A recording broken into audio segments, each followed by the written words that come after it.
students, welcome to your maths class. Yesterday we discussed question number 8 and two parts of question number 9 of exercise 7.1. Hope those questions are clear to you. So today we'll continue that question number 9 and we'll discuss C part, D part and E part, the remaining parts. So firstly let's start with C part. C part से start करेंगे. Here we have to find the perimeter of square. A और B part में हमने perimeter of triangle और perimeter of rectangle find out किया था. आज हम पहले perimeter of square find out करेंगे, उसके बाद हम करेंगे area of rectangle, फिर area of square. So C part is perimeter of square. इसे नहीं पता स्क्वायर के बारे में, तो इतना तो पता होगा कि इसकी 4 साइड्स होती हैं. ठीक, 4 साइड्स होती हैं. रेक्टेंगल की भी होती है 4 साइड्स. तो फर्क क्या होता है, डिफरेंस क्या होता है स्क्वायर और रेक्टेंगल के बीच में? रेक्टेंगल की अपोजिट साइड्स, सामने वाली साइड्स बराबर होती हैं और स्क्वायर की सारी साइड्स बराबर होती हैं. 4 साइड्स हैं, चारों आपस में इक्वल. तो हमने मान लिया let A B the side of square. हमें कांस्टेंट वैल्यू तो पता नहीं है, ना ही हमने कंसीडर करनी है, हमें तो अलजेब्रिक एक्सप्रेशन बनाना है. तो A B the side of square. A मान लिया हमने, साइड हो गई स्क्वायर की, तो चारों साइड्स हो गई ए और ए. 4 ए हो गए. तो हमारा पेरीमीटर क्या होगा?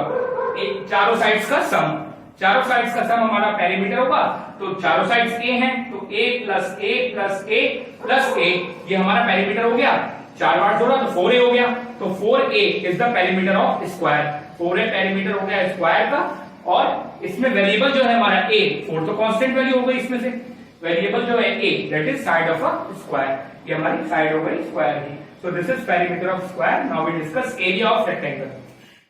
So in D part we have to calculate area of rectangle.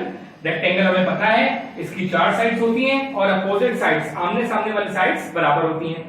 Horizontal वाले को हम लेंथ बोलते हैं और वर्टिकल वाले को ब्रेथ बोलते हैं. तो लेंथ 2 हो गई, 2 ब्रेथ हो गई. ठीक, L be the length, length को हमने L मान लिया और ब्रेथ को B मान लिया of the rectangle. L is the length of rectangle, B is the breadth of rectangle. Area कैसे निकलता है? एरिया निकलता है हॉरिजॉन्टल और वर्टिकल साइड के मल्टीप्लिकेशन से. हॉरिजॉन्टल साइड लेंथ हो गई, वर्टिकल साइड ब्रेथ हो गई. तो लेंथ इनटू ब्रेथ हमारा एरिया हो गया. Area equal length into breadth. Area calculate हो गया, अलजेब्रिक एक्सप्रेशन आ गया इसका. नाउ इसमें वेरिएबल्स कौन कौन से हैं? 2 हैं, L और B. तो L हमारी लेंथ होती है और B ब्रेथ हमने मानी है. तो L is length and B is breadth and area will be length into breadth. Discussing last part, E part of question number 9, which is we have to write the formula of area of square. Square के area का formula अभी discuss किया हमने C part में कि square की 4 sides होती हैं, चारों आपस में बराबर होती हैं. तो एक साइड को हमने A मान लिया, चारों साइड्स A हो गई. Let A be the side of square. A हमारी साइड हो गई स्क्वायर की, तो चारों साइड्स A हो गई. पेरीमीटर केस में क्या किया था? चारों का सम कर दिया था, A plus A plus A plus A. 4A हमारा पेरीमीटर हो गया था. एरिया के केस में क्या करेंगे? जैसे हमने रेक्टेंगल के केस में किया, एरिया हमारा हुआ वन साइड, एक हॉरिजॉन्टल साइड इनटू एक वर्टिकल साइड. उसमें हॉरिजॉन्टल को लेंथ बोलते हैं, वर्टिकल को ब्रेथ बोलते हैं, वो अलग अलग होती हैं. तो लेंथ इनटू ब्रेथ हो गया. यहाँ चारों साइड्स बराबर है, हॉरिजॉन्टल भी वर्टिकल भी. तो एक हॉरिजॉन्टल वाली ए लिख दिया, साइड हमारी हॉरिजॉन्टल साइड ए हो गई, दूसरी वर्टिकल साइड हमारी वो भी ए हो गई क्योंकि दोनों आपस में बराबर है. तो ए इंटू ए हमारा एरिया हो गया. ए इंटू ए हम ए स्क्वायर लिख सकते हैं. तो एरिया ऑफ स्क्वायर क्या हो गया? ए स्क्वायर. वेयर वेरिएबल हमारा एक है ए और वो क्या है? Side of a square. So this is area of square, A square, and variable is a which is side of a square. Hope this question number 9 is clear to you, all the 5 parts. Note the remaining 3 parts in your notebook right now and then we'll discuss question number 10. Now coming to the last question of the exercise, that is question number 10. This question is different from all the other question. इसमें ध्यान देने की जरूरत थोड़ी ज्यादा है, समझने की जरूरत थोड़ी ज्यादा है. बाकी उससे डिफरेंट है, इंपॉर्टेंट है और थोड़ा सा स्लाइटली उनसे हायर क्वालिटी का है. अच्छा क्वेश्चन है. Question number 10, work out the formula of the following algebraic expression and find the value of the term as required. इतनी सारी चीजें हमने चैप्टर में डिस्कस करी, इस क्वेश्चन से रिलेटेड डिस्कस नहीं किया. अब कर रहे हैं, बहुत ध्यान से सुनना. एक सीरीज हमें गिवन है, सीरीज में 4 टर्म गिवन है, उसके बाद लगाए डॉट डॉट डॉट. इसका, इस सीरीज का अलजेब्रिक एक्सप्रेशन का फॉर्मूला हमने सबसे पहले डिराइव करना है कि इसका फॉर्मूला क्या होगा, अलजेब्रिक एक्सप्रेशन क्या होगा. और उस अलजेब्रिक एक्सप्रेशन को निकालने के बाद हमसे जिस टर्म की वैल्यू पूछी गई है, जैसे ये सीरीज है तो ये इसका फर्स्ट टर्म है, ये सेकंड टर्म है, ये थर्ड टर्म है, ये फोर्थ टर्म है. 4 टर्म्स हमें गिवन है, फिर डॉट डॉट डॉट लगाए. हम आइडेंटिफाई कर लेंगे कि आगे के टर्म्स क्या होंगे। अब क्या करना है, पहले फॉर्मूला निकालना है इसका अलजेब्रिक एक्सप्रेशन का, फॉर्मूला डिराइव आउट करना है और उसके बाद 100 इस क्वेश्चन में 100 टर्म की 100 टर्म जैसे 4 टर्म गिवन है 100 टर्म की वैल्यू क्या होगी वो फाइंड आउट करनी है। तो थोड़ा सा ध्यान देने की ज्यादा जरूरत है। सॉल्यूशन पर देखते हैं। सीरीज गिवन है, फर्स्ट टर्म क्लियरली विजिबल है 3 है, सेकंड टर्म देखा तो 6 है, थर्ड टर्म देखा तो 9 है और फोर्थ टर्म देखा तो 12 है। कुछ भी नहीं अगर समझ में आया तो इतना तो समझ में आ रहा है कि 3, 6, 9, 12 मतलब दूसरा जो टर्म है वो पहले वाले से 3 ज्यादा है। 3 उसमें 3 ऐड हुआ 6 हो गया, फिर अगले में 3 ऐड हुआ 9 हो गया, फिर अगले में 3 ऐड हुआ 12 हो गया।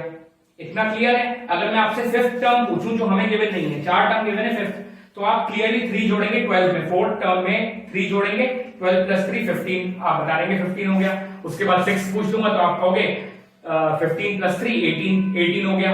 ऐसे निकालना तो बहुत आसान है, लेकिन हमने निकाल लिया किसकी वैल्यू है 100 टर्म की। कहां तक जोड़ते रहोगे, 3 ऐड करते रहोगे, कोई फॉर्मूला तो होगा। तो पहले वो फॉर्मूला डिराइव करेंगे। कैसे करेंगे, बहुत ध्यान से देखिए।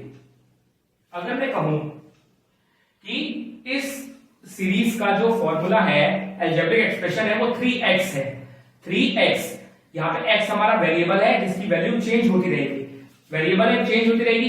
फर्स्ट टर्म के लिए इसकी वैल्यू 1 रहेगी, सेकंड टर्म के लिए इसकी वैल्यू 2 रहेगी, थर्ड टर्म के लिए इसकी वैल्यू 3 रहेगी। जो सा टर्म है, जो भी टर्म है, x की वैल्यू वही हो जाएगी।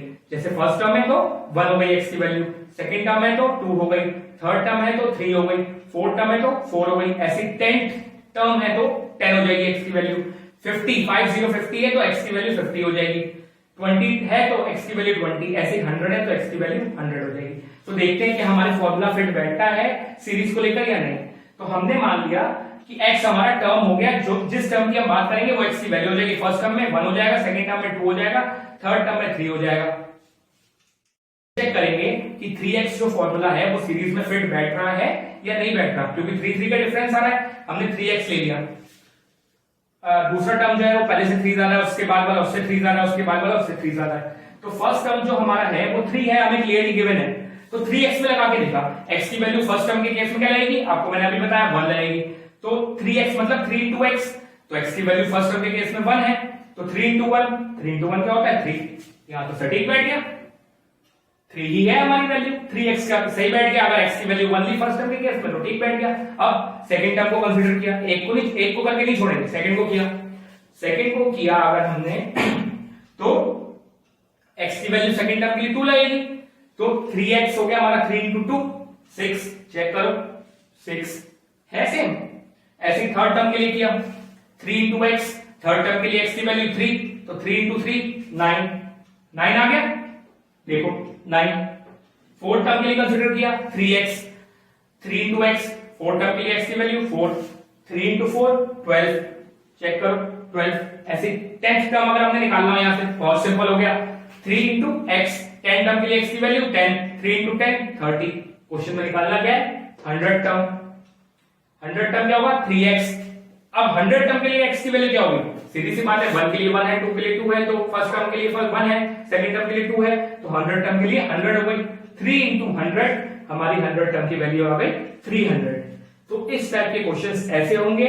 सबसे पहले सीरीज देखेंगे, उसे ऑब्जर्व करेंगे, फॉर्मूला डिराइव करेंगे, 3x डिराइव किया उसे चेक करेंगे, चेक किया सुटेबल बैठा चारों गिवन टर्म्स के लिए, उसके बाद जो टर्म हमने निकालना था इजीली निकाल दिया। Hope this question is clear to you.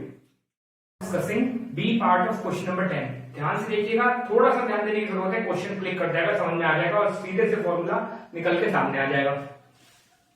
6 13 20 27 series given है। फर्स्ट टर्म 6 है, सेकंड टर्म 13 है, थर्ड टर्म 20 है, फोर्थ टर्म 27 है। इस सीरीज का अलजेब्रिक एक्सप्रेशन का फॉर्मूला निकालना है। फिर 98th टर्म की वैल्यू फाइंड आउट करनी है। दोनों काम बहुत आसानी से होंगे, बस थोड़ा सा ध्यान देने की जरूरत है। फर्स्ट टर्म 6 है, सेकंड टर्म 13 है, थर्ड टर्म 20 है, फोर्थ टर्म 27 है। 4 टर्म गिवन है, ये लिख सकते हैं 6 13 20 27। 6 के बाद आया 13, कितने का डिफरेंस आया 7 का। 13 6 से 7 ज्यादा है। फिर आया 20, तो 20 13 में 7 ऐड होकर 20 आया, तो मतलब 20 जो है वो 13 से 7 ज्यादा है। फिर आया 27, वो 20 से 7 ज्यादा हो गया। तो अगला वाला टर्म पिछले वाले से 7 ज्यादा है, इतना तो हमें क्लियर हो रहा है देख के। जो हमारा जितना उनका डिफरेंस होता है, फॉर एग्जांपल 7 डिफरेंस है, उसी से ही रिलेटेड हमारा फॉर्मूला आता है। फर्स्ट में हमारा 3 का डिफरेंस था, फर्स्ट पार्ट में 3 का था, 3 6 9 12 3 का डिफरेंस था, 3 3 ज्यादा हो रहा था तो हमारा 3x बन गया था। तो इस केस में ये नहीं कि फर्स्ट टर्म 3 था तो हमने 3x ले लिया, ऐसा नहीं है, डिफरेंस पे डिपेंड करता है।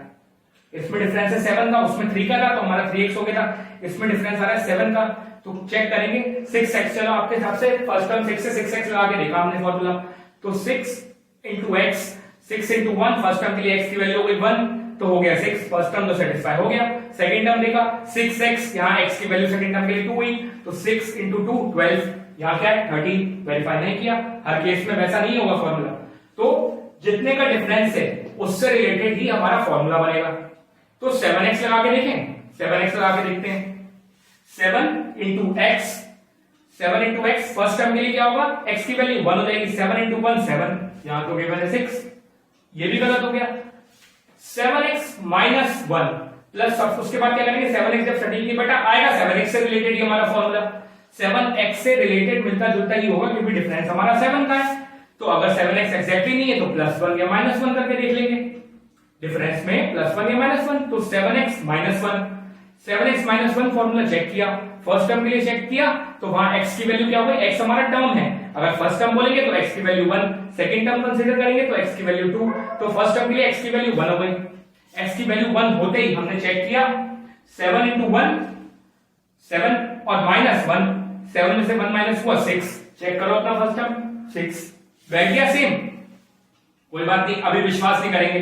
अब सेकंड टर्म के लिए चेक करेंगे, तो सेकंड टर्म आएगा हमारा 7x minus 1 लगाया, इसमें x की वैल्यू क्या हो गई, सेकंड टर्म है तो 2 हो गई, 7 into 2 minus 1, 7 2 14 होता है, हमें पता है, 14 minus 1 13, अरे भाई ये भी सटीक बैठ गई, सेकंड टर्म यहाँ 13 था, फॉर्मूले में लगा के देखा 13 आ रहा है। थर्ड टर्म भी चेक करेंगे, ऐसे नहीं छोड़ेंगे, थर्ड टर्म भी चेक करेंगे 7x minus 1 से ही, थर्ड टर्म के लिए x की वैल्यू 3, 7 into 3 minus 1 तो 21, 7 3 21, 21 minus 1 हमारा 20 आ गया, 20 आया, ऊपर देखो सेम 20, इसका मतलब भाई फॉर्मूला सही जा रहा है 7x minus 1। फोर्थ टर्म भी चेक कर लेंगे, फोर्थ टर्म चेक किया 7x minus 1, फोर्थ टर्म के लिए x की वैल्यू 4, 7 into 4 minus 1, 7 4 28, 28 minus 1 27, यहाँ चेक करो 27, फॉर्मूला निकल आया 7x minus 1। अब चाहे किसी भी टर्म की वैल्यू निकाल लो, 10th टर्म की निकालोगे तो 7x minus 1, 7 into 10 minus 1 69 आ जाएगी। 98 टर्म की निकालनी है हमने, 98 की, तो 98 टर्म की वैल्यू क्या होगी, 7x minus 1, 7 into 90, 98 टर्म के लिए x की वैल्यू 90, तो 7 into 90 minus 1, 7 9 63 होता है, 90 से मल्टीप्लाई कर लेंगे 7 की, 630 आएगा, 630 minus 1 629, ये हमारा आंसर हो जाएगा 98 टर्म की वैल्यू, और हमारा जो ये आया फॉर्मूला वो आ गया 7x minus 1। Hope this is clear to you students. With this we complete today's lecture. हमने 9th के remaining part C D E discuss किए, वो तो बहुत इजी थे। फिर क्वेश्चन नंबर 10 के दो पार्ट ए और बी, ये क्वेश्चन थोड़ा ट्रिकी है, थोड़ा सा दिमाग लगाना पड़ेगा, बहुत इजीली हो जाएगा, बस थोड़ा सा दिमाग लगाने की जरूरत है। नोट इट डाउन केयरफुली और इसे समझने की कोशिश करिए। If you have any doubt write it down in the classroom app, in the comment box, I will make you clear होना चाहिए। Tomorrow we will discuss the remaining 3 parts and then we will move on to revision exercise. हम इसके remaining 3 parts करेंगे, तो revision exercise से कुछ question discuss करेंगे। So thank you and have a nice day.